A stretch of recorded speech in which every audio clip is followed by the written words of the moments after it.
In a car, Jimmy Vickers, a special operations interrogator, listens to an old message from his mother, who hopes to see him soon and come home safely. He listens to a message from his friend Griffin, consoling him for his loss. Jimmy then goes to a bar. There he asks the owners, Debs and Terry, if they know anything about the accident.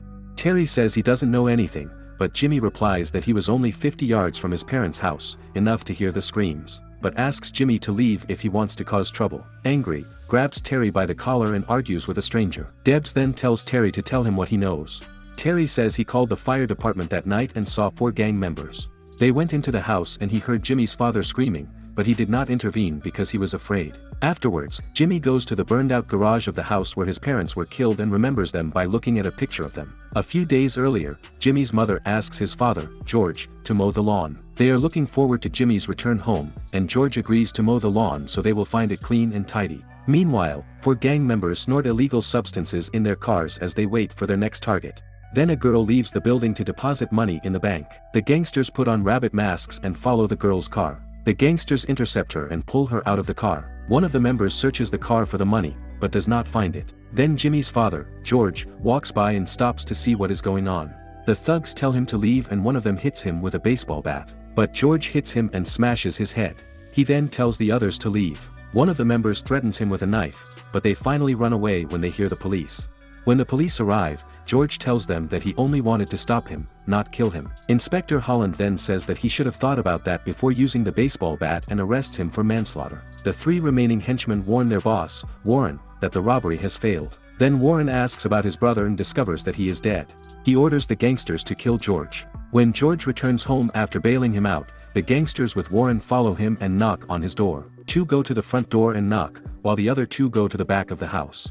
George is pinned against the wall with a knife over his mouth and told he doesn't have to be a hero. They then tie the couple to a chair in the garage and pour gasoline on them. As the couple screams in despair, Warren burns them alive. In the present, Jimmy is in the burned-out garage. His cop friend Griffin tells him that one of the neighbors saw a black BMW around 11 that night, but they do not know the license plate. Griff thinks the gang involved in a fight with George killed him, but they have no proof. After telling Griff to send him the CCTV footage of the robbery, Jimmy leaves with tears in his eyes. Jimmy pays his respects at his parents' grave. While at the church, his wife, Morgan, arrives. Morgan and Jimmy were on the verge of divorcing before the tragedy. Morgan realizes that Jimmy is going through a difficult time, so she comforts him by telling him that he can stop by whenever he wants. Griff tells Jimmy that the black BMW belongs to Warren, the brother of the man George accidentally killed that day. He then gives Jimmy the CCTV footage of the robbery. As Warren is leaving the gym, someone crashes into his car. He gets out of the car and sees Jimmy in the car behind him and starts to badmouth the wrong person. Jimmy, who is part of the special forces, takes no time to knock Warren out. When Warren wakes up, he is strapped into the front seat and Jimmy is dousing his car with gasoline. Jimmy reminds him of the couple he killed, and Warren tells him he did the right thing. Instead of repenting, Warren tells Jimmy how he sexually assaulted his mother that night. Jimmy then asks him for his gang members and in return he will let him go. As Warren writes down the names, Jimmy lights a cigarette and throws it at the car. He then goes to Morgan's house, but is unable to talk much because of a stab wound. Morgan actually notices that something is wrong. She sees the blood on his shirt and stitches his wounds. The incident has brought them closer together, and Jimmy spends the night at Morgan's house. News of Warren's death spreads, but everyone knows about his job as a drug dealer and his criminal past. When one of the gangsters, Rob, hears about it, he and Leon go to Warren's business partner, Caleb, who they think is guilty because they had a conflict over percentages. The 2 confront him, but Caleb has no idea what they are talking about. Caleb denies the charges and tells Rob and Leon never to go back there. At night, Griff goes to Jimmy and tells him not to punish criminals alone. But Jimmy thinks that society's corrupt system will never stop the gangsters who are beating up almost every family in town. Griff goes to the crime scene where a man is killed during an armed robbery. Griff realizes the shortcomings of the police when Inspector Holland overlooks the robbery and the victims, saying that the shopkeeper did not need to retaliate. According to Holland, the man's wife will claim the insurance and get a huge payout and everyone will be happy.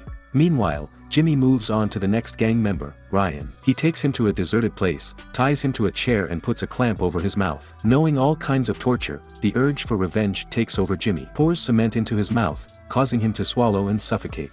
The next day, the police find Ryan's body hardened from the cement from his head to his stomach. Oi Terry, the bar owner, shows Holland the CCTV footage from his bar where Jimmy is seen carrying an unconscious boy to the back of the car. Debs tells him not to show him the video, but Terry does not want his bar to burn down like George's house. The police question Morgan about Jimmy and she lies while Jimmy hides in her apartment. Later, Jimmy is at the market where two cops follow him. As they are about to arrest him, a car suddenly stops. Two men get out and attack the officers, allowing Jimmy to escape with them. Jimmy is stunned to see Colonel Leach get out of the car. Since Jimmy is a valuable asset to Special Ops, the Colonel himself goes to get him back. He gives Jimmy 48 hours to clean up his act and leave the other gang members alone, then he has to go back to work. Meanwhile, Griff approaches his colleague Joe and tells him that the case is not to be taken seriously. Suspicious, Joe asks Griff if he knows the killer. Griff says he is a friend of Jimmy's and that his parents were brutally murdered. Joe thinks Jimmy is out of control, but Griff replies that so is Holland for taking the case seriously just to become a superintendent. While Leon is at the strip club, he receives an envelope with Ryan's dead picture in it. Scared, Leon runs away but is shot by Jimmy. When Leon regains consciousness, he finds that his lower body is chained to the gate and his upper body is chained to the car. Not knowing why he is being tortured, Leon angrily gets into the car and drives away, leaving his body in two pieces. The next day, Colonel Leach meets Holland at a restaurant. He asks him to hand over everything they have on Jimmy, saying that Jimmy belongs to the army and not to him. Holland refuses, and Colonel Leach reminds him of a brave thing Jimmy did in 2009. He says that people like Jimmy do not fear death, they welcome it. He then tells him that Jimmy will end it with the gangsters and disappear into thin air. Holland tells him that he will find him and the colonel threatens him not to touch Jimmy. Then the police commissioner and the police chief meet with the army chief. The army chief gets straight to the point and says that Jimmy must not be taken into custody under any circumstances. The officers then explain how important Jimmy is to British top-secret agencies. That night, the last remaining member of the gang, Rob, is killed by a drug dealer. Jimmy gets him to knock on the door and use him as a shield, but Rob escapes. He kills all the drug dealers in the gang except Caleb, Warren's business partner. Jimmy ties him to the chair and mixes some chemicals, the same chemicals the drug dealers use to make the drugs.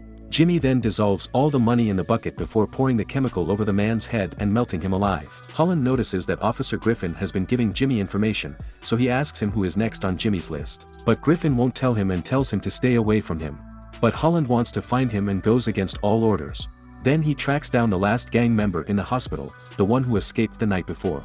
Then the limping boy is in Jimmy's apartment and looks at some letters. Jimmy chases him and makes him drive near the harbor. He makes the boy sit on his knees with his hands tied and pulls out a syringe, saying it is a dangerous aerosol spray that will burn him inside. Rob then spits on him and tells him to look in the trunk of his car. He discovers that Rob killed Morgan. Jimmy then empties the magazine of his gun into Rob as a SWAT team led by Holland arrives. Griff also arrives and confronts Holland for getting Rob out of the hospital and allowing him to kill Jimmy's wife. Holland tells him it was the only way to get Jimmy to leave him, but he did not know he would kill his wife. Seeing Holland's reality, SWAT Captain Joe asks his team to stand down, leaving Holland stunned. Jimmy, devastated, walks away as Holland tries to stop him alone. Jimmy then punches Holland in the face, causing him to stop. Finally, in an alley, a girl is taking out the garbage when two strangers get in her way and grab her as she screams for help. On the other side of the alley, Jimmy appears. The thugs tell him to leave, but Jimmy looks at them with an evil smile. Thanks for watching.